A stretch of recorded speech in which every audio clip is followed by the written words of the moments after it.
Network.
Gentlemen, like a foot that is loose and like a hernia in your asshole. Yes, this is I Got Gameplay, and I am your host, of course, Michael Burhan, who is here to entertain and abstain from violence, of course, because every time I hear someone talk about Nintendo being assholes, I just want to violently punch them in the nuts until they... Nintendo are assholes. Okay, Dave, I'm going down your house and punching you in the nuts. But, ladies and gentlemen... I'm not there right now. Yeah. But, ladies and gentlemen, I am here for another episode of I Got Gameplay, and joining me tonight, of course, is my co-host from Burhan and the Boy. He is the Lawn Boys post-1975. Yes, that is true. He's the Matt Murdock of the Herbs, Mr. Dave Wade. What does that even mean? The Matt Murdock of the Herbs? First of all, you're English. First of all, you're English, Burhan, so it's herbs. Second of all, thanks for making me blind. Well, because by the way, if you're blind, nothing wrong with that, just saying. Well, I'm saying Matt Murdock became blind because of chemicals, you just became blind because of constant masturbation. But speaking... Yeah, true. He is my second favourite superhero of all time, though. Of course. Speaking They're not dead, Captain Masturbation Man. Ah, okay. Speaking of constant masturbation, I don't know how to segue into that, so I'm just using this and going with it. He is Mr. Sean J. Michellin. Sean, how are you doing today? Not too bad. Did I tell you that I came in first and third in a masturbation contest one time? Did you? I heard that one years ago. Eh? First and third. Pretty much lapped somebody. Well, I mean, he has to wear glasses now, people, but it was totally worth it. Of course. L'Oreal, because he's worth it. Now, ladies and gentlemen, let's basically move on to tonight's topic, of course. Can I say something completely and utterly irrelevant, but I feel the need to say? I'm watching Bluestone 42 on BBC 3 right now, and I just want to say I don't know who the bird is in this show, but she makes me want to join the army. We're in the army now. Oh, we're in the army now. So, we're basically going to be talking about games that never had sequels. Yes, we're going to be basically talking about the sequels that were planned, that were commissioned, but were dropped like a bad crack habit from a $4 hook. And also, we could possibly talk about the elephant in the room here, which is sequels that finally happened after many years and turned out to be shit. Cough, Duke Nukem. Sorry. Yeah. Where did that come from? But yes, ladies and gentlemen, we're going to be talking a little bit about that, and but first, before that, of course, we're going to do some gaming news. So, let's sound off and get to it. Why can I hear Morse code in the background? So, Dave Wade, what's in the news this week? All I know is, before Slamcast last night, when I had my pizza run, and I popped into Tesco's as well, Monster Hunter 4 on the 3DS. This is not news, this is just me being cheap and not bothering looking up reviews. Are we talking a whole completely different game here, by the way? We're not talking some repolished up, reskinned Monster Hunter try like they did on the Wii U?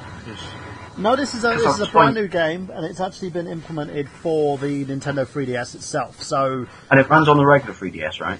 Yes, it is. And for those of you, if you want to check out a review, an in-depth review of the new 3DS and also Monster Hunter 4 Ultimate Edition, you can do that by going to Fungo's YouTube channel. That's youtube.com/Fungo. He does a Just, good. I was looking at it and I just went, can I afford to drop 35 quid on this, not knowing anything about it? Because I love Monster Hunter Tri. I thought it was absolutely fucking fantastic. Sorry, Wendy Pops. So, while we're talking about that, let's go on to some more gaming news. Mortal Kombat X, Mortal Kombat 10, the trailer with full game characters and everything released on there, including talking about the Black Dragon faction. If you want to check that out, you can go to IGN trailers, and they will show you the full trailer for the game. It looks really good, looks really sexy, looks really nice. Are they still going with restricted online now? Yeah, they're still doing Because the thing is, that's what I'll look it up. But if it looks really nice, it's just going to upset me because then the political side of my brain kicks in and just goes "fuck you." But they're also going to be including Jason Voorhees in this one as well, which is actually cool. And Predator, I believe. Dum da da da dum, dum da da da dum. You are one And, ugly motherfucker. I think Michael Myers. Voorhees could totally. Wasn't there mention of Michael Myers? Get to the chopper now.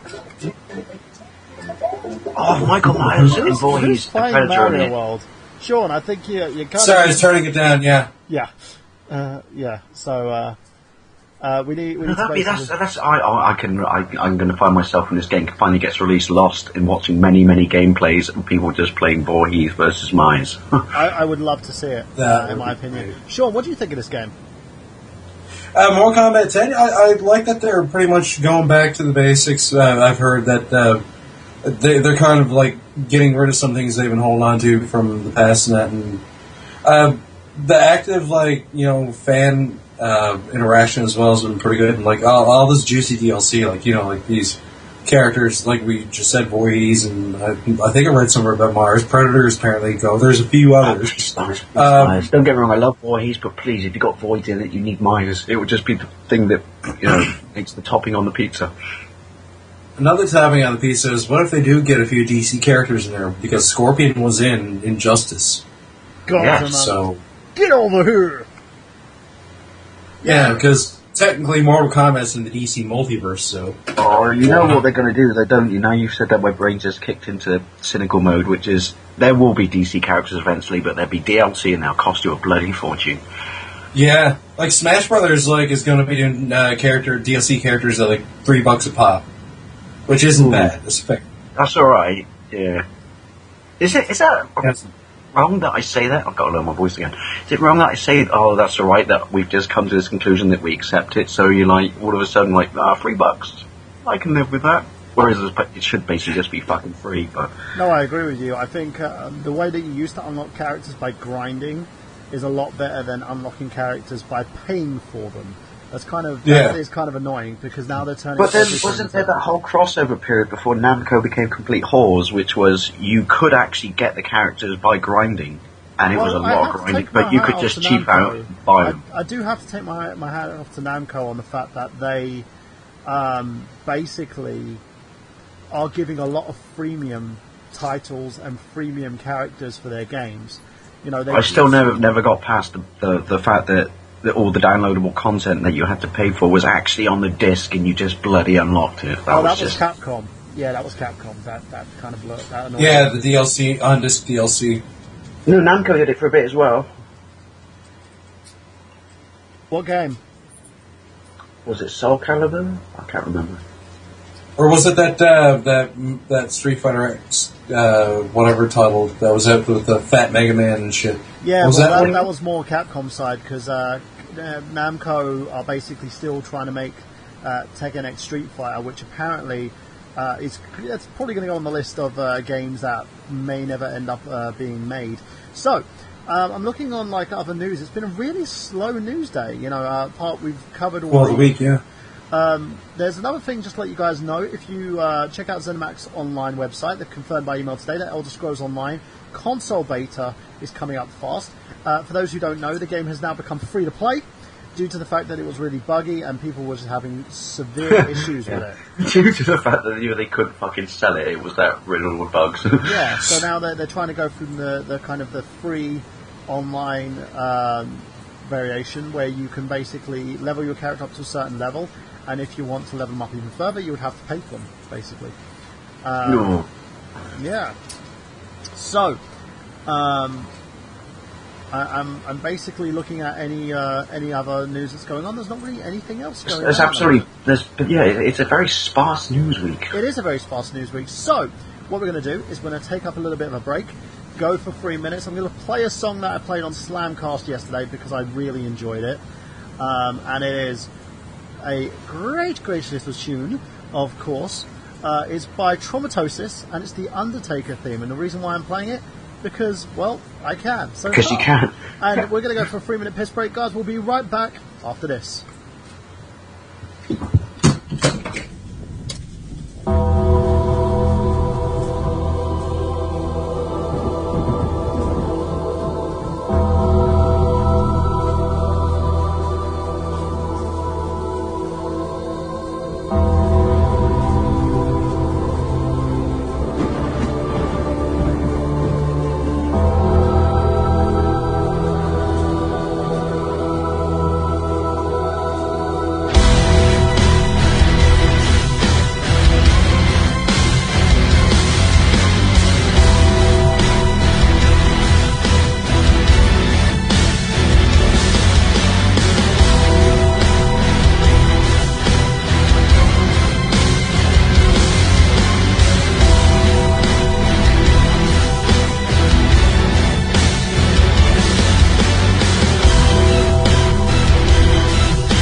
And we are back, ladies and gentlemen. Welcome back, of course, to I Got Gameplay. Yes, and we're talking basically with myself, Dave Wade, and Sean Michellin here. about game sequels that never happened. These are games that basically were on the list to happen, but weren't going to happen for one reason or another. It could be delays, could be issues that have happened in technical teams, could be the fact that the companies just basically went bankrupt, or more the fact that they concentrated on other IPs than they did on these cool... Well, there's an interesting side tangent there, Mr. Burhan, which is games that did go that way because they died with the company. And it's happened a lot, you know. What I'm going to talk about is... Yeah, what we're going to do, I'm going to do a little round robin. So we're going to...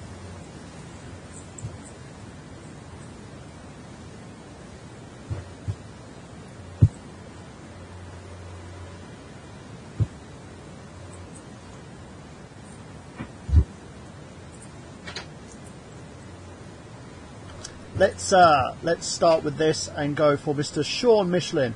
Tell us a game that you played that had some shenanigans happen to the sequel. Go for it. Well, I played the point-and-click Fallout 1 and Fallout 2 a bit there in the early 2000s and that. And this was back when Interplay owned them. For those of you who don't know, Bethesda, those of you who aren't familiar with the Fallout series before what we call Fallout 3, the rights to the series were actually originally with another company, Interplay, who produced a lot of different games. If you don't know what Interplay is, you should look them up. And in, I think it was 2004, they were developing Fallout Van Buren, which is going to be their Fallout 3. It was codenamed Van Buren. And, they built a game engine and everything for it. Black Ops Studios was working on it, who worked on most all the Fallout games. Now, Black Ops Studios has reformed, only with one of the main members. The bulk of the former members of Black Ops Studios are now known as Obsidian. And they had actually worked on the game. And a lot of the cues and a lot of the things that they had fleshed out in Van Buren went on later on at Bethesda and with Obsidian, who were a lot of the same development team. They had created Fallout New Vegas. And Fallout New Vegas has, if you read about Van Buren, has a lot of things in it that were originally developed for Van Buren. But, there was going to be, Fallout 1 and 2 were successes. They had little somewhat successes on the side, Fallout Tactics and things like that. And then they were going to make Fallout 3 the first-person 3D shooter. And it never happened, and Interplay started having financial problems. Actually, when Bethesda acquired them, Fallout was mostly all owned by Bethesda, with the exception of Interplay still had the rights to Fallout Online. There was going to be an online game. It only fell through about, I think it's 2012. Interplay was given a time period of 2 years they had to develop it. Otherwise, all of those rights as well fell back to Bethesda, who now own the IP. But, yeah.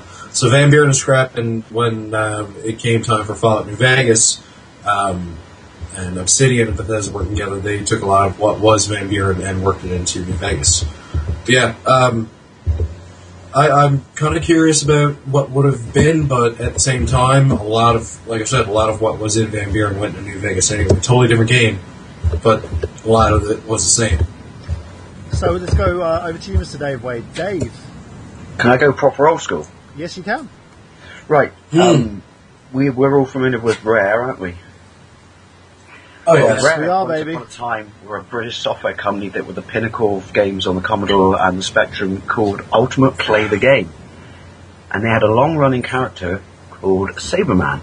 And all their games, when they were 2D and then they went 3D isometric, were basically, he was their main protagonist. So you had Saber Wolf, which you can get on Xbox Live Arcade, like reskinned, repolished version. I believe he may have been in Tic Tac as well. Then he went to Underworld, then he went to Nightlaw, then Nightshade, etc., etc., etc., etc. And it was like a big. Their games were expensive. This is like the 80s, and we're talking like 1982. We're talking £14. They came out cassette back then, didn't they? Supposed to be a final. The Saberman series. Yeah, there used to be. Sorry, you were cutting out there. I agree totally. And I think it should. I mean, obviously Microsoft own Rare now, so we'll never get Ultimate Play Game days again. But there was supposed to be. I think it was called the title for it before the rug got pulled on Ultimate Play the Game, because I think before they became Rare and were bought out, they went bankrupt. But it was rumored to be called Saberman X, and it was just supposed to be like the pinnacle and finally cap off the story of all these games that linked into each other and round off and end up the Saberman story. So I could still buy it. Just saying, Rare, if you want to, get your Saberman hats back on. Yeah, no, I agree. Another thing from Rareware, if we're going on that tangent, the second Conkers game, basically, it was called Conkers Another Bad Fur Day.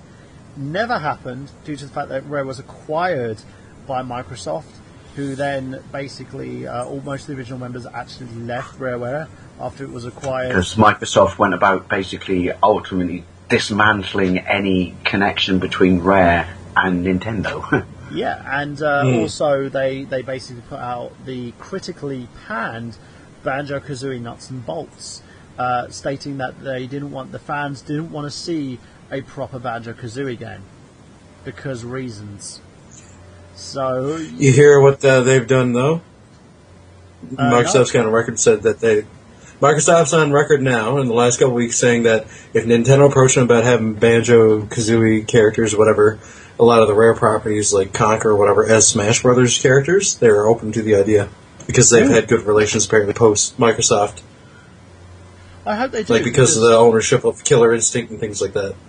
Well, I hope they do because for once the fans win out. I agree with you. And by the way, guys, we didn't actually mention this in the news section, but you can go to Nintendo's official US site and UK site, I believe, as well, and sign a Smash Brothers ballot so you can put a character up for yourself and see if you can get that character into Smash Brothers game. The winner. And I'm saying what I said the other day, which is, I know I'm not the Nintendo character, but people go on there and suggest that you want Lawn Boy as a character. Just say. Well, I'm thinking. I actually originally put in Bayonetta as mine. But for those of you, I'm asking the IGG fans out there, the people who love this show, make sure you put out for Travis Touchdown, No More Heroes protagonist, cool. the game that basically showed that the Wii U could be an adult platform with the fact that you would save by pissing on a toilet, you had a cool lightsaber, and you had big-breasted women to save. Come on, and people. Some of the best mini games ever. Fuck me, yes. The Suda 51 game, No More Heroes, and No More Heroes Desperate Struggle. Make sure you get him on Smash Bros. Because I guarantee you it would be awesome hand-wielding that lightsaber, that light katana. Because for me, I would basically lose my shit. So make sure... It's Smash Bros. Make sure you get me to lose my shit by putting him on Smash Brothers. So here's another one. No More Heroes 3. The reason why that never happened was because Suda51 decided to go on to different games. Basically, just he felt like he wanted to close the door on the No More Heroes franchise with the second game. And a little bit of me died when that happened. He did say that he was going to do a third game in the series, that it would have a different protagonist, because he felt like Travis Touchdown story was all wrapped up. But the game itself on the Wii didn't happen. Here's hoping they do a HD re-release of that game on the Wii U. I would love to see that. Package in Desperate Struggle with No More Heroes 1, have both games packaged in, and see if we can create some awareness to get the character back on the Wii U as a Wii U exclusive. It's like tangent there, Mr. Burhan. In this country, I don't know, North America got the proper release, so you're right, sure, you're lucky. You're not as censored as us. No More Heroes, the original one, the sequel wasn't, was so heavily cut and censored in this country, it was ridiculous. When you cut the people in half, they didn't, go into blood. No, they turned into coins, didn't they? They turned into a fruit machine. Yeah, I basically, I own both United States copies of the game, just for that reason alone, because the EU copies were terrible, so I managed to hack They my turned Wii into, not just coins, but, it was like blade or something. They would turn into a puff of smoke and coins, and it was just And I didn't know until I saw a review online and just went, "Wait, god damn it! I mean, this game's got a 15 certificate. Where's my bloody blood?" On the PS3 version, which you can actually use the motion controls on there as well, they actually had the option to turn the blood on or off. And Is it on the PS? I didn't know this. PS3, yeah. Ooh. No More Heroes. There's a version of it on the PlayStation 3 that includes bonus content, just as what they did with House of Dead Overkill. So, Let's go on to another game. Well, there's here. another one, which is Yep. the rumoured final entry into the House of the Dead series. House of the Dead Overkill. Yeah, that's Yeah, a shame. no. It was sequels to Overkill. But yeah, it was. Oh, they were House of the supposed Dead to, 4. Because I know there's an arcade version called House of the Dead 4, because Overkill was never released in the arcade. That was a Wii U exclusive until they released a secondary version on the PS3. Was there rumoured to be a version of Overkill, like an Overkill 2?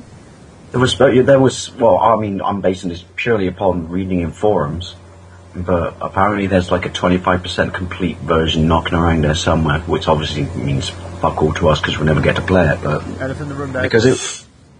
Hang on, sorry. You could take Dave out of his house and put him in someone else's house, but the elephant's still there. Yeah, there was apparently a beta version knocking around of a sequel to Overkill with the same two protagonists. What was it? What was the FBI agent's name? Agent G. And then you That's had the other one, the other dude who said he was going to rip I'm the gonna zombie balls cut off. your motherfucking balls off. I love that game, and it was actually one of those. And this is a true story, guys. My ex-wife, the mother of my children, basically hates gaming. She doesn't like it. The only thing she likes the dance games. That's pretty much it. And probably I think she likes Bejeweled as well and Sudoku. She hated playing any other game. She just couldn't stand it. It wasn't ladylike, so to speak. But the one game she used to enjoy with me a lot more and made her pick up a pad was House of the Dead Overkill. We actually spent 3 nights in a row playing that game and shooting zombies, and it was really, really fun. You know, we enjoyed it, and we had such a great time together as husband and wife playing this game. We always used to put the minions to bed and just pick up the zappers and start firing at these zombies. It was great. I did have to put the game on unlimited ammo because she kept dying. Just saying. she wasn't that good at it, but you know. But yeah, it was actually one of my favourite games. If this is true, I really want to get a hold of the beta. Well, here it is. I found a link to it, which is it says. I think I'm on IGN. Nintendo, this is in 2010, sorry, reporting that a sequel is in the works and is heading for release in the middle of 2011 for House of the Dead Overkill. Due to strong sales and fan liking of the original game, a sequel has been confirmed and is being worked upon. And that's all we got. Well. The grindhouse elements for it as well did really, really well. It was such a great game, and it took the piss out of itself because the original House of the Dead games were just terrible. So they went with the whole dodgy dialogue, didn't they? That was what was brilliant about it. Yeah, and it was great. I loved it. I felt the game had everything that you could really have. It had zombies. It had mad scientists. It even had a very dodgy mother-son relationship. What more could you Yes. And it also had really cool. No, but Oedipus. Yeah. In the sense that it was a no-brain shooter, but it also had kind of intelligent gameplay in the sense that, you know, because there were zombies that were basically jock football players, so you couldn't shoot them in the head because they were wearing helmets. So you basically had just to chew the middle out of them with your gun and waste all your bullets and take them down because you couldn't shoot them in the head. So it was, it was balanced gameplay basically. Did you ever got the powerful weapons and stuff on the game? There was one. What was it called? It kind of resembled a BFG 9000. I could just basically. It was shit because you had to unload a ton of bullets using it. But it was great. You had it, you acquired it at the end, and then you could actually play with the gun throughout the next when on your next session basically if you played through. It was crap because it was crap at aiming. You'd literally fire tons of bullets and the zombie wouldn't get touched. So I'd always used to go with the shotguns. So every time I had a shotgun, I'd just aim for the head and just blow the fucking head off in one shot. It's great. It's kind of one of those games where purely if you feel like you're a psychopath and you want to go gun things down, pick the game up for your Wii U, pick it up for your PlayStation 3, you won't regret it. And remember this is what I loved about this game when it first came out, apart from the fact that this and Dead Rising were the first sort of proper adult games on the original Wii, but it was just basically, it even said it on the box, which is, no one said I was intelligent, this is a complete no-brainer. You like having fun, then that's for you. You want something deep, piss off and buy a PC. Yeah, and you know the great thing about it as well, this game actually was ported to the PC as well with Typing of the Dead Overkill. So you turn a zombie game into learning to type, which was actually quite fun. I remember. And that's edutainment. Yeah, I gave it to. I got it for my ex-sister, of course, who I don't talk to anymore. She had a PC and she's like, I need to learn to touch type. And I was like, well, there's a game, I'll buy it for you. And I bought her Typing of the Dead Overkill, gave it to her for like on Steam, gifted to her on Steam on a PC, and she was loving it. She was like, zombies imagine coming after me. they sold this. Imagine, I reckon, hey kids, do you want to be a professionally fully qualified secretary? Do you like zombies? Then we've got the game for you. I think Sega fucking hit the money load with that game, in my opinion. So, yeah, let's go on to our next one, because we're kind of over-glorifying this game. And it's Journey. Now, Journey, after it was released, the BAFTA award-winning critical darling, the game company splintered into a number of individuals. They moved on to work on other projects, and sadly, the game will not receive a sequel anytime soon. It's a shame because the storytelling conventions explored along with the anonymous co-op mechanics have only had surfaces scratched. Journey made every person feel emotions and want to feel them again in the sequel. Dave, have you ever played Journey? It was on the PlayStation 3. No, I haven't. I don't have a PlayStation 3. But it's such a good game. You're this walking kind of spirit totem thing, and you go through the game itself on this journey. And what you can do is you can play co-op and have people actually do it with you. It's a really intriguing little game, and as a downloadable title, you get a hell of a lot in terms of your money's worth with this. What about you, Sean? Another one I thought about was, and a lot of people have probably even played it, is Star Fox 2 for the Super Nintendo / Super Famicom. Which is basically the version because it was never alpha officially and the beta. released. The game never saw the light of day due to, Mr. Miyamoto saying that he didn't want to see 3D-based titles on the SNES because they were planning on releasing the N64. So the game was kind of repackaged into Star Fox 64. But no one in their right mind would say, yeah, we spent millions on this game. Yeah, let's just can it. I've got a reproduction cart of it. It's so good. It's basically, if you can get... If you want to play it, people, I'm just going to say allegedly before I say anything right now, which is there is allegedly a ROM out there that is being patched and finished, so it takes out all the beta frame rate titles on the screen and stuff, and actually translates it into English and actually finishes the story, and it's the dog's bollocks. So tell us a little bit I played about a little bit myself. I like it. Tell us a little bit about it. What does the game have? What people can look forward to? Well, I mean, like, they improved the 3D a lot, and they've added a lot more story depth in it. They gave it a bit more of an RPG bend, didn't they, Dave? Yeah. The way you explored the systems was more kind of less arcading in tune to, I wouldn't say full-on RPG, but, more expansive universe sort of thing. It wasn't straight left to right in the way you had to do the missions and stuff like that. There was, if you went to a fire mission ahead of your time or stuff and didn't learn your shit, you would get your ass handed to you on a plate. But it basically just kind of it dumped you into a universe and said, do what you want within reason. Well, limited because it's 16-bit, but it wasn't anywhere half as near as the first title. And then they really did ramp up the 3D. Just watching the opening video on it, which is obviously in real time, with Space Snake cutting the ship in half with its laser breath. I mean, if that doesn't sell you right there, Space Snake cutting a ship in half with its laser breath, then you're dead inside. No, it's brilliant. There's a gameplay of it on my channel, by the way, with my reproduction card. Mm-hmm. So, guys, check him out on youtube.com/LawnBoysPost1975 to check that out. And if you want to download the game, just Google it. You can probably find a repo copy. Just make sure you download the one that says patched, because you want the patched version because otherwise it is a really rough beta. In the sense that you just get all these little, there's numbers on the screen and running and stuff. So, because it was for the programmers, but if you download allegedly download the patch version, then all the beta shit of it's been taken out, and all the failures jumping between levels is being removed. Because you got to remember that it was never a full game, so it was basically a very rough beta. And kudos to whoever did this. I'd like to buy them a pint or them for sitting down and debugging this game, because it's an absolutely fantastic game, and Nintendo really, if they had a brain, right, well, I don't know what the logistics or legal matters are in it, but if they had a brain, they would take this title and they put it on Virtual Console. I agree. And they would They're make millions. They're wasting money, basically, from doing this. So let's move on to another one.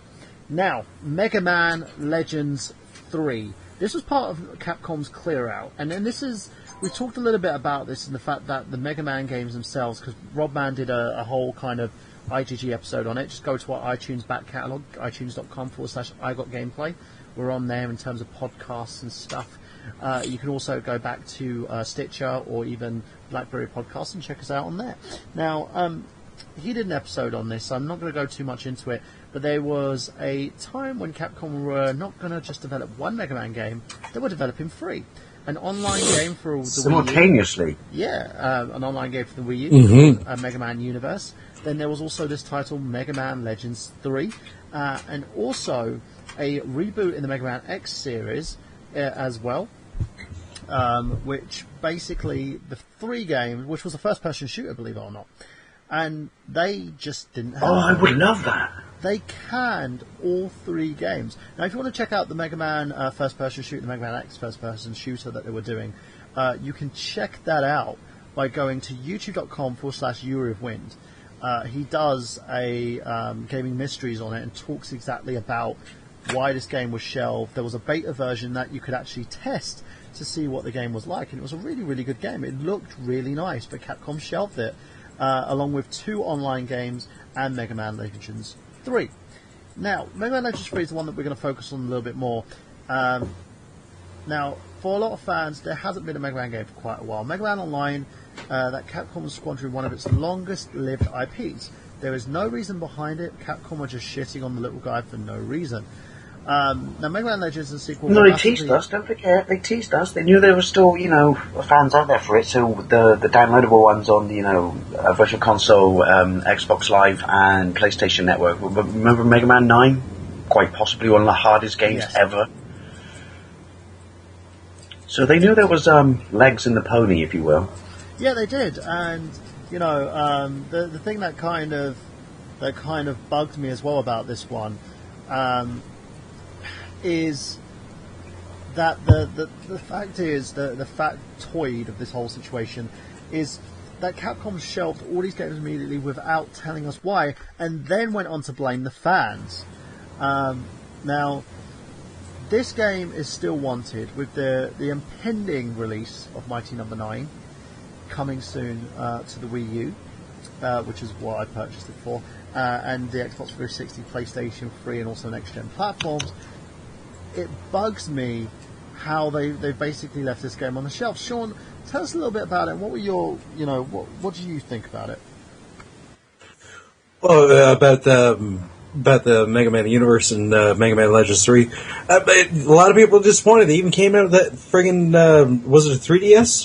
It was a 3DS that was Mega Man Legends 3 version or something like that. Rob managed to get one. I'm friends with Ryan King, and he's a member of that letter writing campaign and that as well.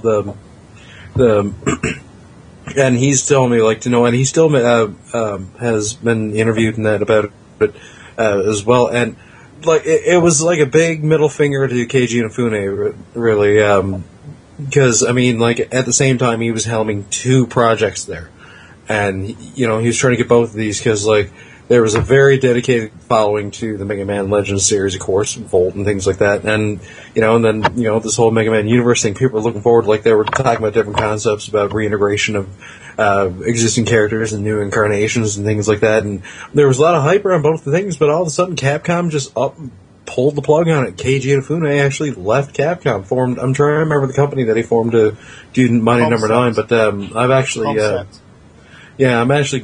I'm going to be getting it for it's quite surprising, though, when you think about it, because many games that get the plug pulled on them, companies realise that financially it's just not going to work. But with a company like Capcom and the fan base based around Mega Man, I'm quite surprised that they pulled the plug on it, because they just, it would have sold. It could have been the worst game in the world. It would have sold. No, I agree with you. Like, that's quite surprising that of all the games we were talking about, that was one that got the rug whipped out from underneath it. Yeah, and they didn't say anything much about it. But then when they released the Capcom, not Capcom, should I say, Street Fighter X Tekken game, they added a bit of DLC, and guess what they did? They added a fat box art Mega Man, and people just felt really insulted because reasons. So it wasn't a great thing to happen. Now, I'm going to basically go to the comments section as well. Now, the comments being from Jason Malucci. Sorry, Jason. He was talking about to give a very special mention to Eternal Darkness. That there was supposed to have a sequel of Eternal Darkness that never went into fruition. Does anyone know about this? I heard squiffs. I just invented a new word. I heard squiffs of it. I love the original Eternal Darkness. I think it's an absolutely underrated bloody gem of a game. And yeah, I heard rumours that. Yeah, but it was beyond dark. It was absolutely solid. It was, it had one of the greatest stories ever that kept you guessing all the way through and was really dark, chilling, and generally, sucked you in. So yeah, no, I heard, rumours or squiffs, if you will, that there was potentially a sequel, but I just heard that it died on the, the director's table, if you will. I don't know. Is Jason saying they actually started to work on it? No, he said that it was something that was wanted by the fans, but it did die in the early stages there. Boo. Them, not you, Jason. Another one is a game. Now, if you basically Sega kind of silenced any interaction with this game, I do own a copy of it, which is Streets of Rage. Now, there was a fan-made game that was made where they combined all three versions. With Sega's permission at the time.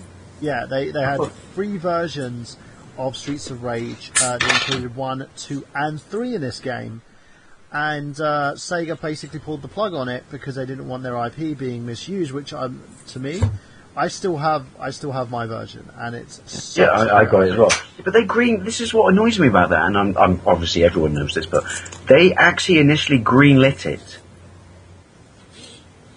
And boggles the mind there all of a sudden when they, with their blessing initially. And it bugged me. I might do a Rob British review on it at some point. But the other thing that he hit the nail on the head on was Streets of Rage 4. Never happened.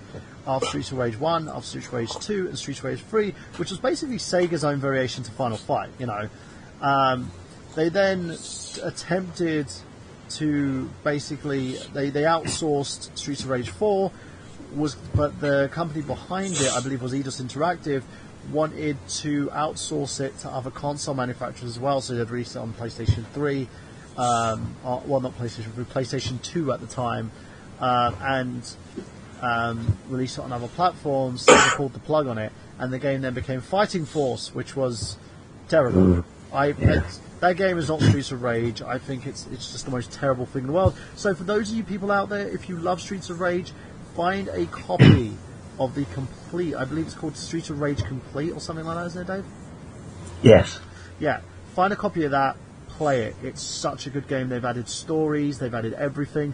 They've even talked about the fact that, they even take shots of the fact that the police can't, they go into like fucking buildings and bridges and stuff and fire that fucking cannon. So they're like, I'll assist you whenever you need me. It's hilarious. But it's a really, really good game. Check it out. Make sure that you have a go. It's download now. If you're very savvy, you can download it by going. Allegedly, remember, Burhan. And yes, I have to put the whole. I Got Gameplay is not responsible for piracy. None of us in this forum supports piracy, any factions or another. If you're like me, you probably own all 3 complete versions of the game, so I make allowances for myself. So, yeah. But if you got a copy of Avengers: Age of Ultron, by all means, send it to me. I'll happily give it a watch. Again, we I Got Gameplay do not support piracy in any of its forms. That was a tongue-in-cheek joke. Yeah, and if anybody has a copy of that, please, if you're going to send it to Dave Wade, anything that Dave Wade does is not basically given permission. I tell you what, just let me watch it around your house. I'll bring the beer. On the radio. God, you're going to get a suit. I'm joking. People out there, by the way, I'm British, so just accept it. We got a dodgy sense of humour. There you go. There's your explain. Psychonauts. We were close to seeing Psychonauts 2, but once it was revealed how much Tame Schafer wanted it needed to make Psychonauts 2, in reality the backers became a little hesitant. Even Minecraft creator Notch, who had pledged his support before, had to pull out. It's a shame Psychonauts was a brilliantly enjoyable adventure platformer that was unique, it was colourful, the characters were camp, psychic kids were a wild bunch, and they wish you could see more from. But you don't have to be psychic to see that the sequel of this great game wasn't going to happen anytime soon. So, well, I've got an interesting one for you. Does anyone remember and I love this, I might be the only person, this is why we didn't get the sequel that was apparently halfway through being produced. Does anyone remember the PC game called Messiah? Heard tell of it. What was the game about? Right, basically think Metal Gear Solid, right? But you're an angel cherub, and you fly around the screen, and you can possess people, and then control that person when you possess them. So you possess soldiers, and you move through the game doing stuff like that. And absolutely amazing PC game. Very well critically received, which means that, there we go, there's that little chestnut. Being critically well received is not the same as being, money in the bank, if you will. And there was supposed to be a sequel that was apparently 1/3 through being written, Messiah 2, and we never got it. And it was the same people who did Murder, Death, Kill. So I think that sort of 3D engine. But basically, yeah, you were like a little angel cherub, and no one could see you when you were in cherub form, but you could still die. And you would basically just fly into people, possess their soul, and then use them as a vehicle for the game. Sean, have you ever heard of this game? I've heard tell of Messiah. Never really looked into it too much, but I was curious about it when I heard about it a bit. And it's a I think it was one of the first they games had like as 2 well. more planned. They really, really optimized. It was the first game to really take advantage of. I think I purchased it for like a tenner. It was back in the days when you got decent shareware on the front of magazines, and so there was a shareware version, which is how I first found it before I bought the game, on the front of a magazine where you got like 1/3 of the game for the price of a $5. And it was absolutely unique and groundbreaking, and it was the first game of its time, other than QL Quake, to properly take advantage of this new thing. Well, we look at us now, it sounds silly, but back then it's this new verging, 3D accelerator card for your PC. What is that? You mean it makes my PC go even faster without having a better processor? Yes, it does. And this is faster. It's really faster. So, it was one of the first few games that absolutely optimized it, as opposed to just going, I'm just going to make it not look like pixelated crap. But it goes, no, hang on a minute, there's all these like gems and treats and tricks and shit and stuff we can do with this hardware, let's use it for the game. So some of the effects in it, and particle effects, particularly back then on the PC, are amazing. If only the PC could do butt stuff, that'd be great. So yeah, let's talk a little bit about another one, and this one's been talked about a little bit, but we'll talk about it a bit more. Banjo-Kazooie 3E.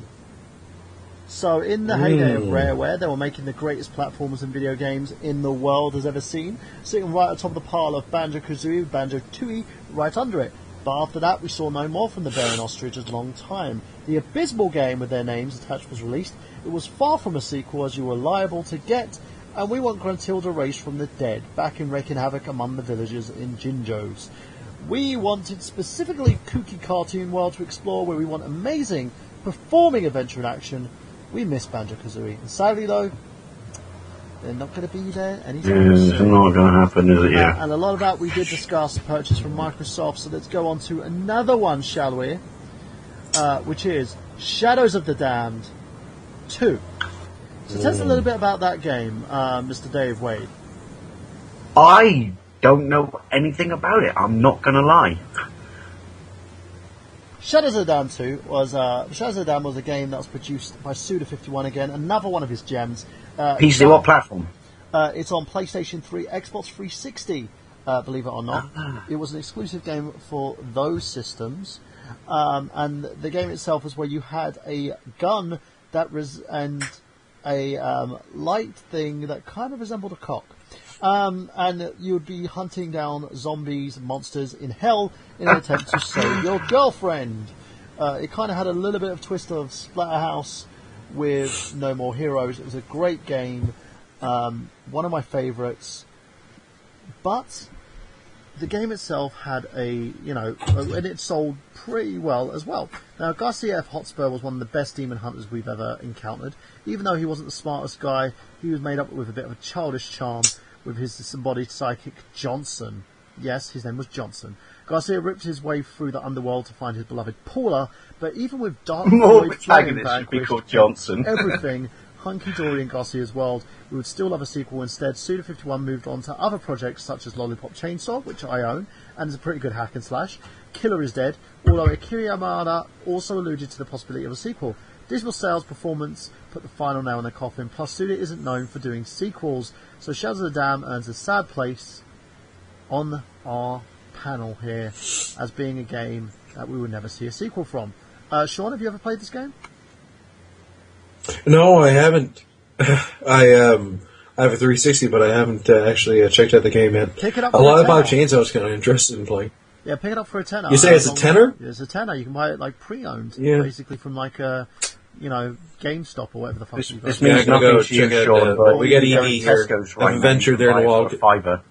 Yeah, venture in the wild and go and pick it up. I purchased it for like £10 with I gotta go to EV 4 other games. So it is worth the purchase. I liked it. I enjoyed it. It was a really, really good game. Now, Xenogears 2.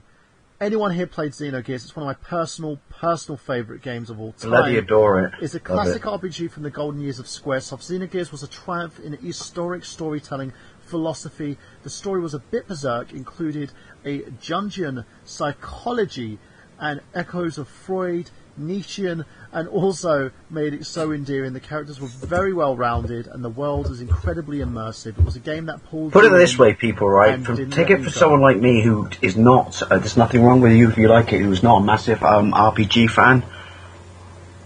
I adore that game. And if I like it, I don't like RPGs. Tell us a bit about your experience, Dave, on the PlayStation 1, because Xenogears, in me, was a game that deserved to. It was a game that nearly never even got made. They had to cut the game down in order to get it out there and get it basically put out on the PlayStation 1. So tell us your experience. I allegedly got it from my chip PlayStation when it wasn't a PAL game. Did it get a PAL race? I can't remember because I never played the PAL version.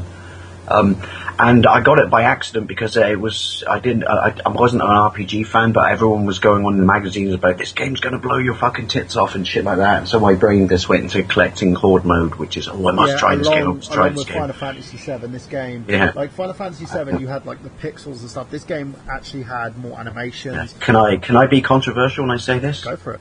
And people know that, like I said, I'm not an RPG fan, but Final Fantasy VII is pretty much the main RPG I love. I will go as far as to say that this is a better, superior RPG because the characters are more, and they're not I would bad say the same in thing. Final Fantasy VII, but they're far more rounded, far more believable, and the story is just more, I don't know, organic. You care, basically.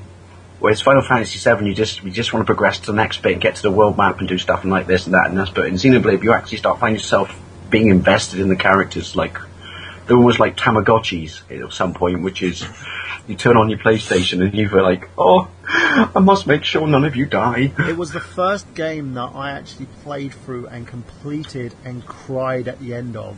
The story was so brutal.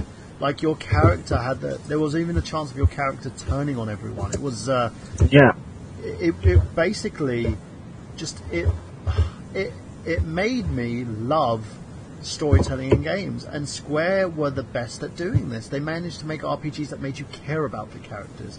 I think I might do a rather British review on this because it's such a great game.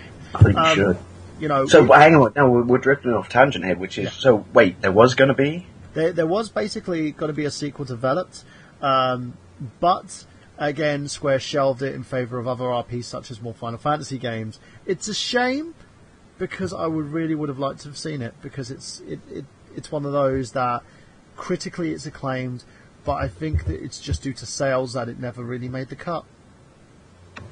So everyone go, Oh, and once again, the fans lose out. Very much so. But it's one of those games that's so special. It goes to my heart. And this one, I'm putting it out there for my lovely, lovely other half, which is Okami 2. Now we know it was released on the Nintendo 3 and the Nintendo DS. It just didn't feel like a proper sequel to the original.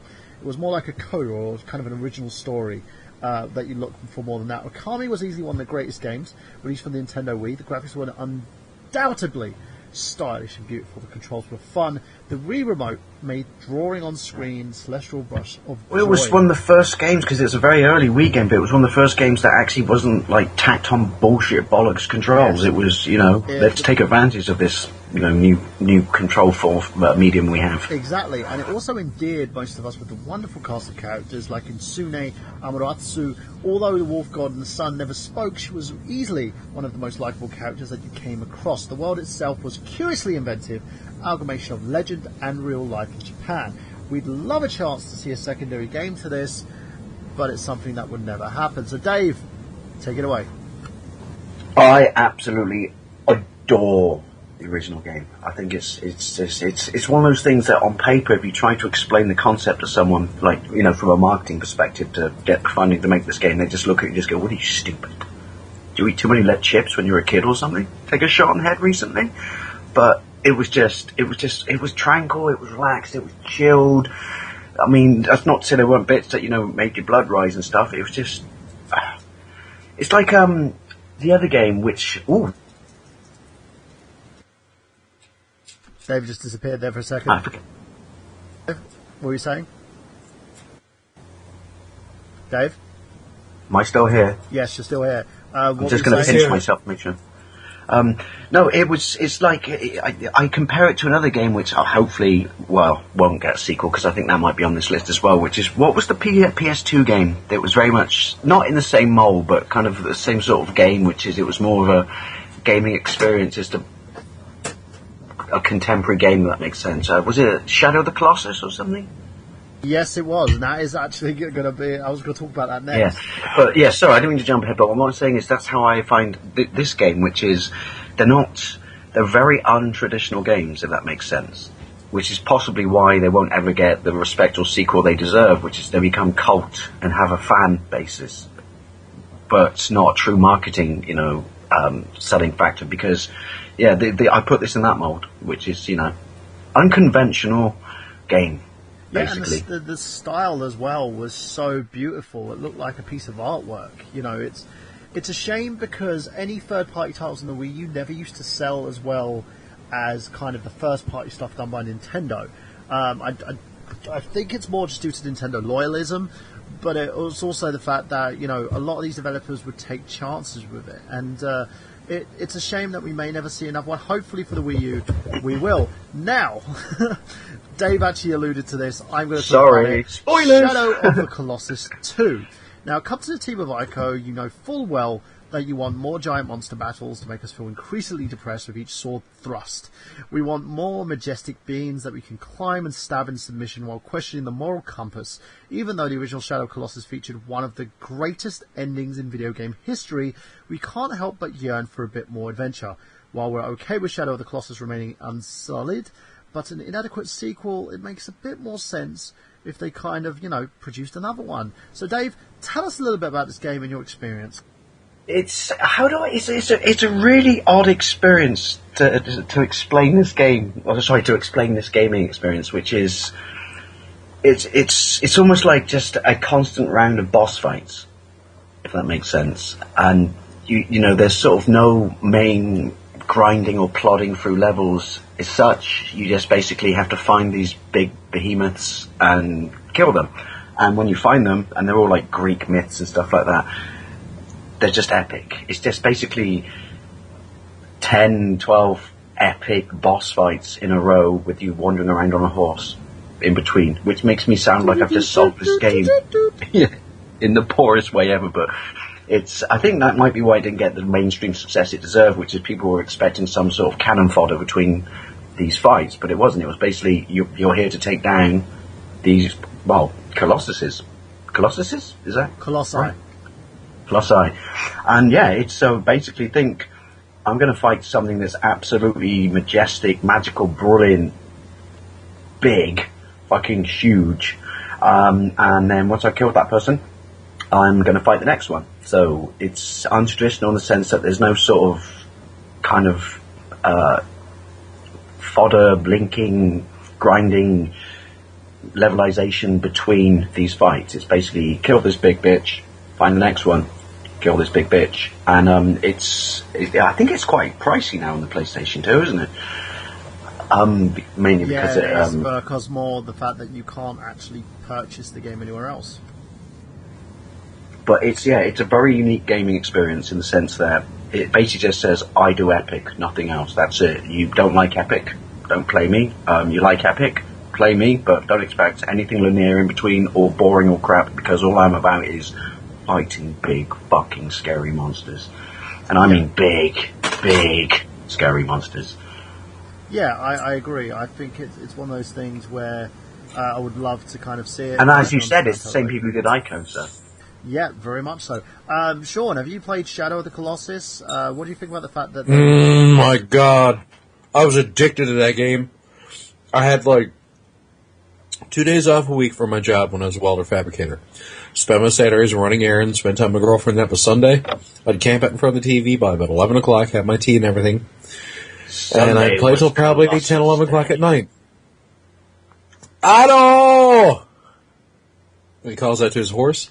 Yes. Yeah. And the thing is, the game I adore that game. ambiguous as well, because you turned into kind of...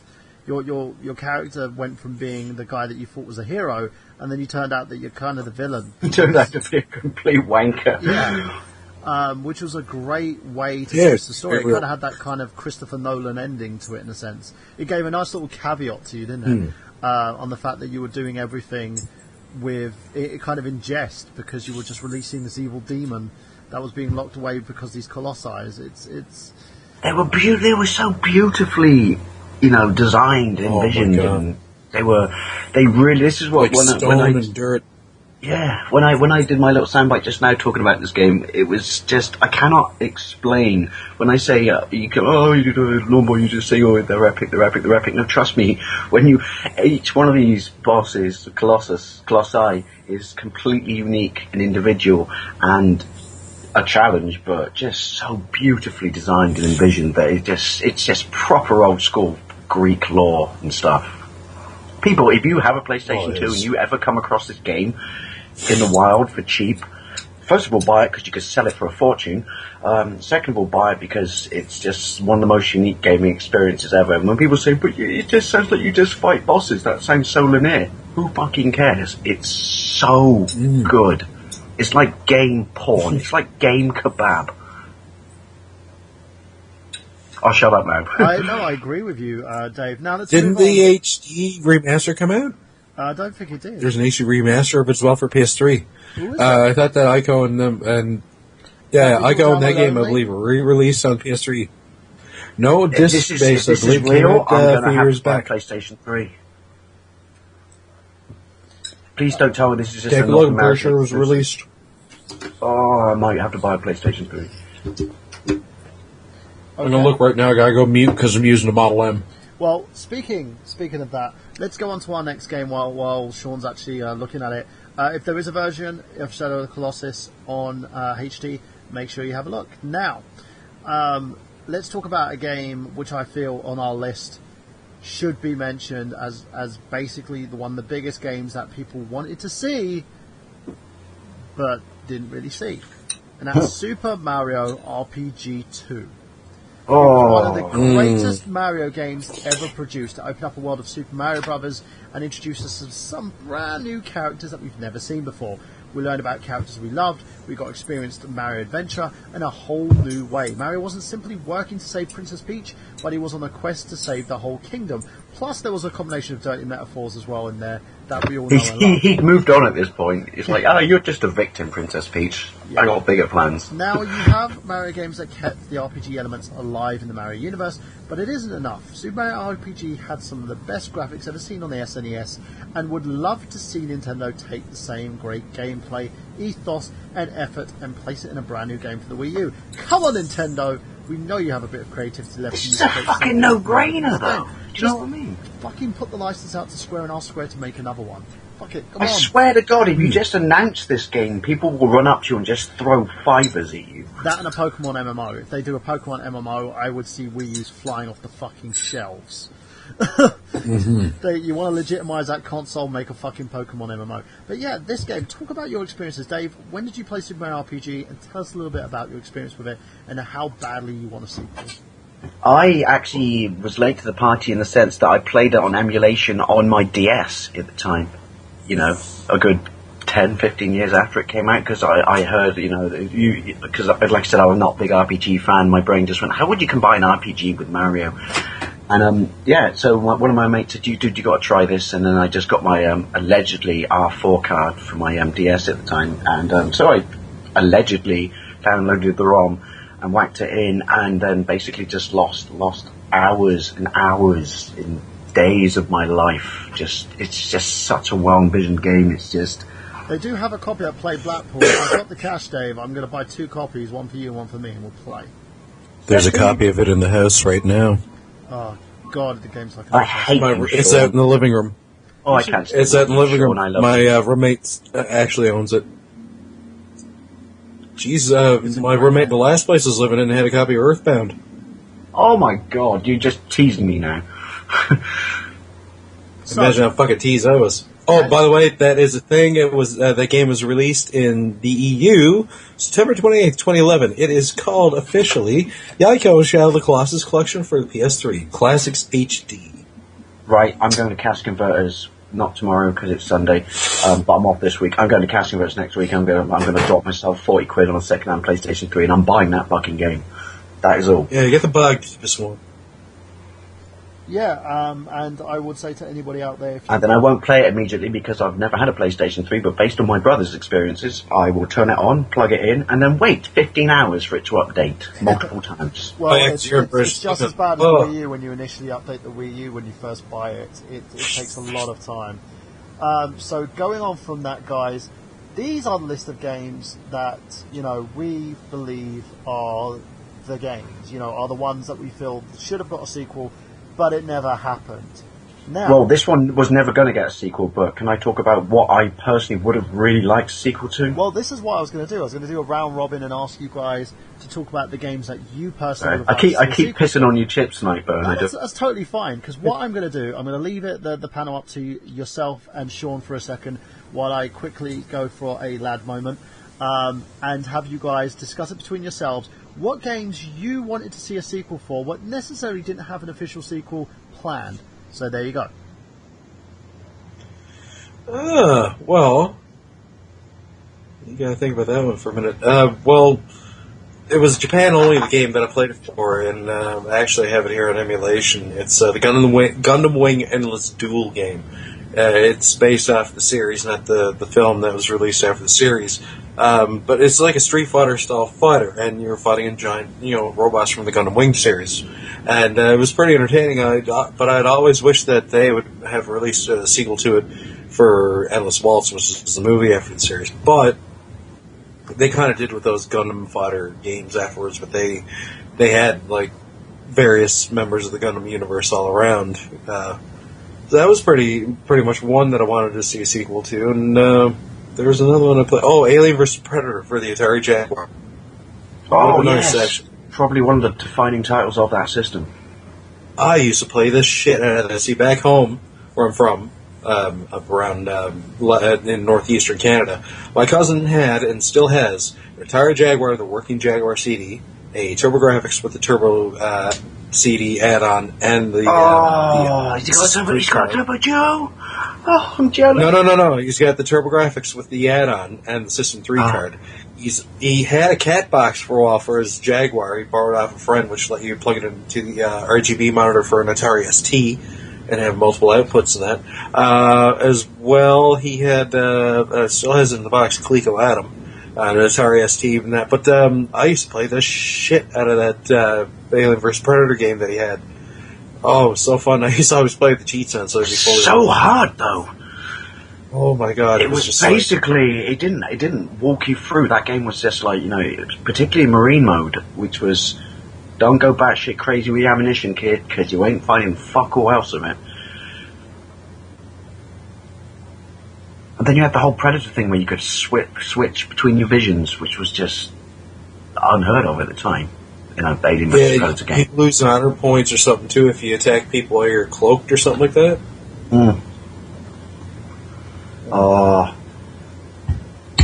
See, my brother had a Jaguar at the time.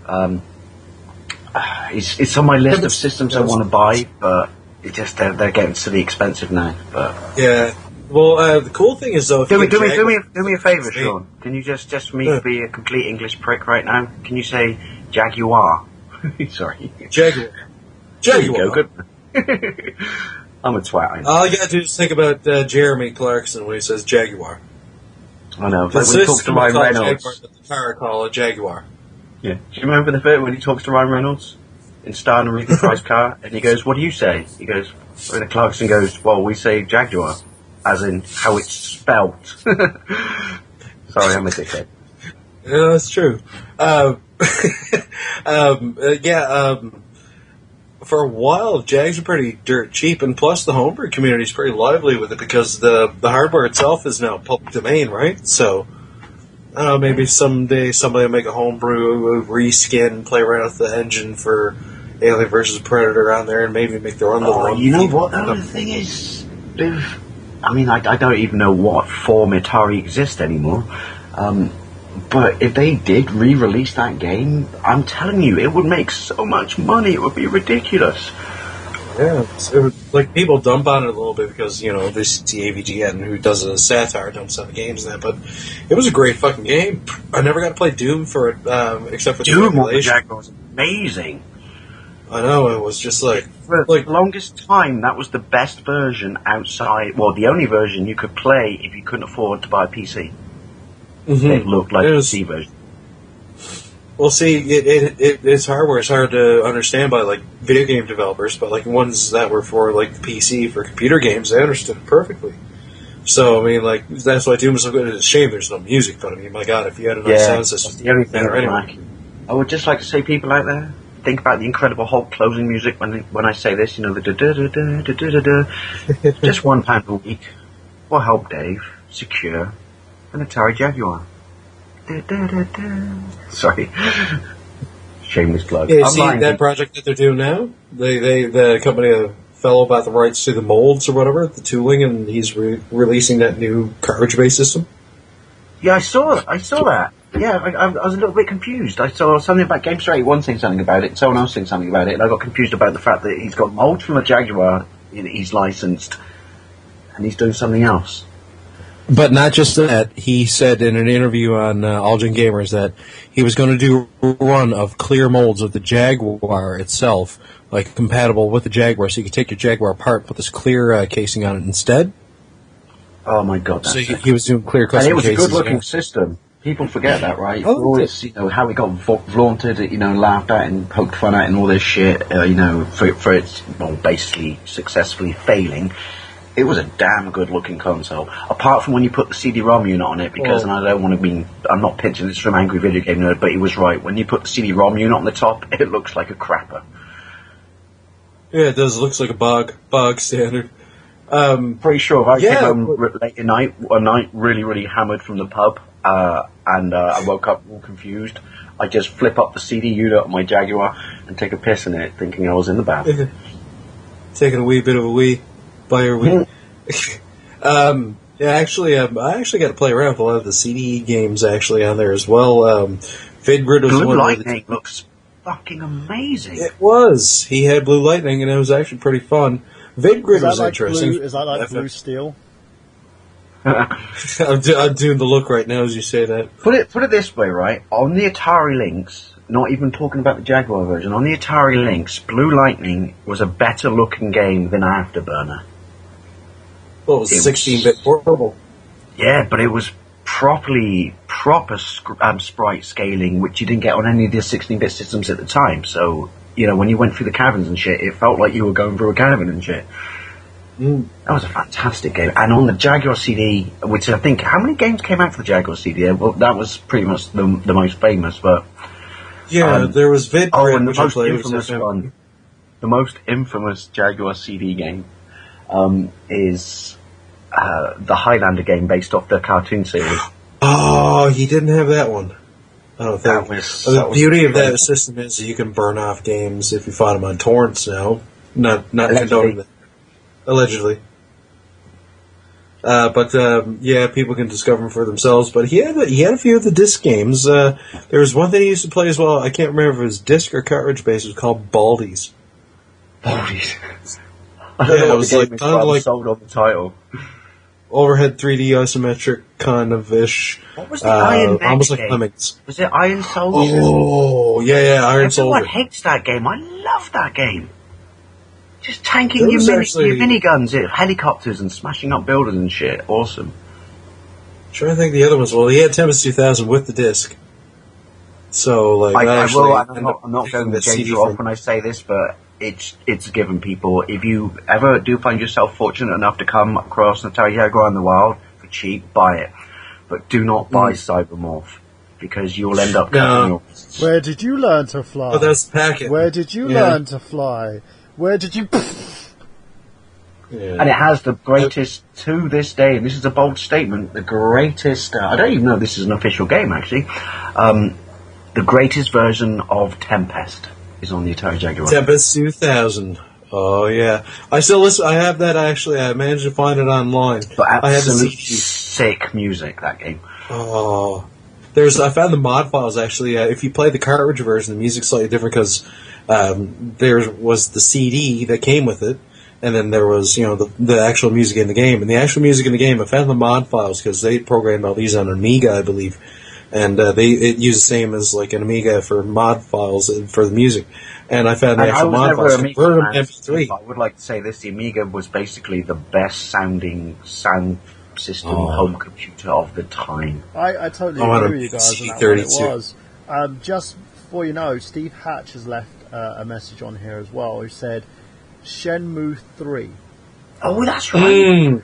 There's a tech demo, isn't there? You can see on YouTube. There is. I know Mr. Dustin. And it's actually running on the Saturn, isn't it? Mr. Fungo wanted to see a Shenmue 3. Apparently the game was so expensive, Sega basically allowed the rights to kind of drop, so now Shenmue isn't even owned by Sega anymore.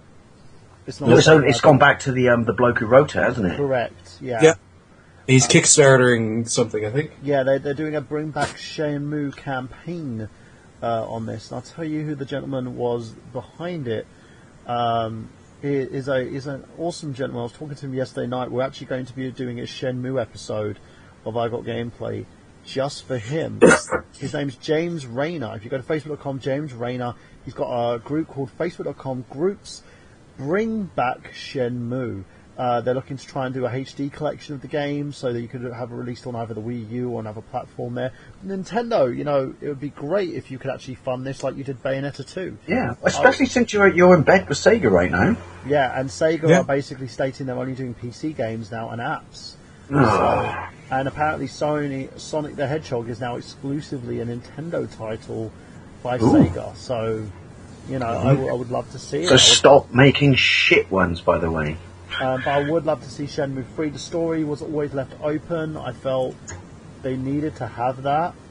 It was so groundbreaking, though. It was, it wasn't as completely sandbox as, it wasn't anywhere near as sandbox as Grand Theft Auto, but it was just the fact that, here you go, you're in the world. Go crazy and do stuff.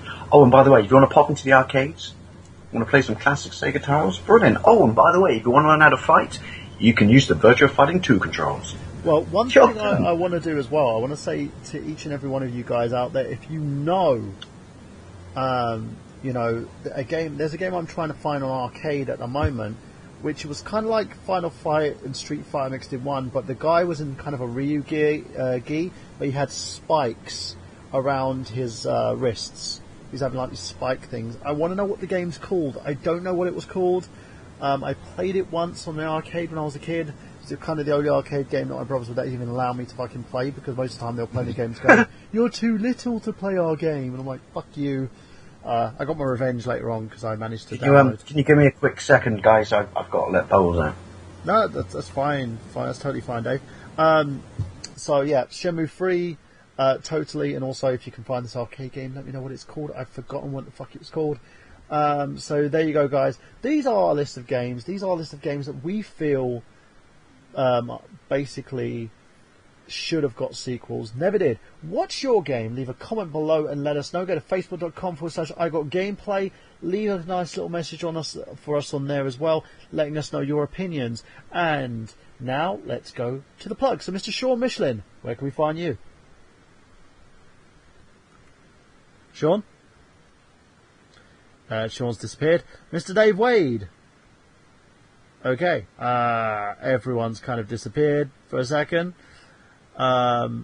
So Sean's just getting food. Dave is basically doing his thing, so I'm just going to sit in and run a tangent. So you can find me on youtube.com/TheNerdGenius. Check out my video on a rather British review, WWE 2K15 Supercard, the best WWE game out there. It's actually one of the best games that you can play at the moment. It's the first game I've given a 9 out of 10 to, and it's totally free. If you have an Android device, if you have an iOS device such as a iPad, or you have an iPod, or if you had an iPhone, of course, you can play this game on those consoles. You can play it on an Android console such as Yu-Gi-Oh! Or GameStick as well, or you can play it on your PC using a system called BlueStacks. It's a great little game. I'm currently got my first Survivor Fusion card at the moment, which is Dean Ambrose, which I'm going to probably level up tonight. Check out more of my other reviews and stuff like that on there as well. Also, the first episode of E-Tank will be debuting on Xander's channel, youtube.com/XanderScullion. Check that out as well. It's so fun. It's hilarious. It's a great little episode we've done. We're going to be doing that. And last but not least, of course, I also produce videos for Mr. Megaran, youtube.com/Megaran, and I do his tips and tricks videos. Check that out. Nerdgenius.com as well for this and all other podcasts. Check myself and Dave Wade on Burhan and the Boy every Thursday night on the Retro Random Network. In 3 weeks' time, I'm going to be at Play Blackpool, so make sure that you say hello to me there. I'll be there. And now, Mr. Sean Michellin, where can we find you? Well, as always, you can find me on YouTube at youtube.com/user/Diatless79. Eh? Sorry. Oh, yeah. I'm that Canadian right now meeting Moose Soup. No lie. Yeah, Diatless79, DAIATLUS 79. I have a like page that I kind of check on a little bit. I have Instagram, I have Twitter under the same names. If you just want to friend on Facebook, Sean J. Michelin. Look for the one I have a backup account, but I don't really use it, so you'll have to look for the one with more recent posts. Most of my stuff is public anyway. If you don't want to add me, you can just follow me if you like. I'm also on Instructables.com, same name, Diatless79. I do some tutorials from time to time. You said do. I do for you do so well. But yeah. Do with a poo-poo and your foo-foo. That's kind of a brain scratcher, isn't it? So if you like video games, pop culture in general, and that, I just take a little look at my stuff. Oh, the soup's good though. I'm done with the flu right now for the listeners out there. So, Mr. Dave Wade, where can we find you? You can find me 15 seconds behind your mum on prom night. Sorry.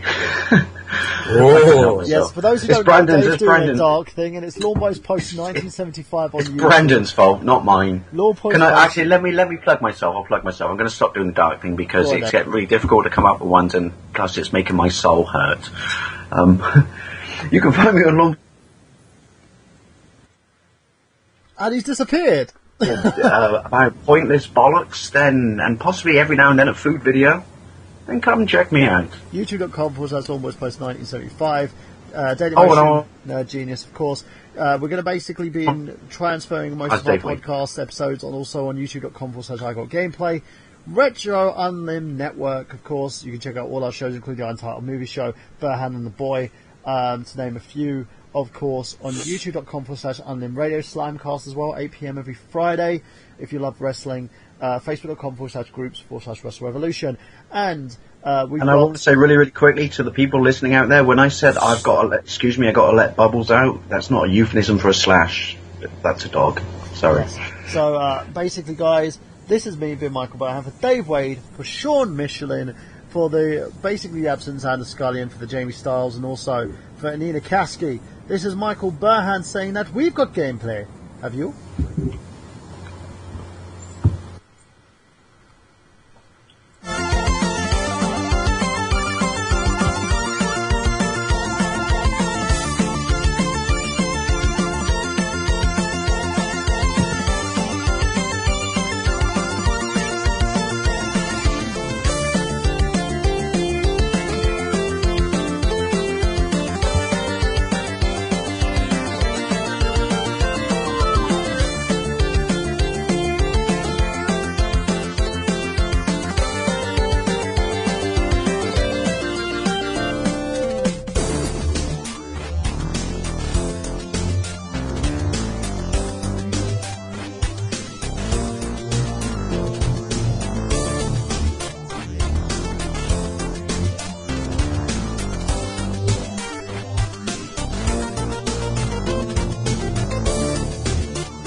Ladies and gentlemen, I just want to basically just do a little bit of a tangent before the show ends. Now, I want to talk about something a little bit quickly.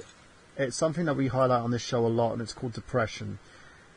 If you're going through something and you need to talk, and you need to basically have someone that you want to vent to before you do anything stupid, just give me a shout. Facebook.com/Michael Burhan, Twitter.com/Michael Burhan, or @Michael Burhan.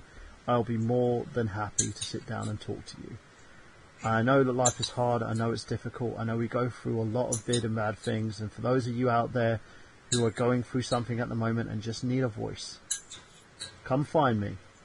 You're not stupid. You're not inconvenient. And you are not alone. I'm here to help. So thank you very much for listening to me out. And I'll see you again soon.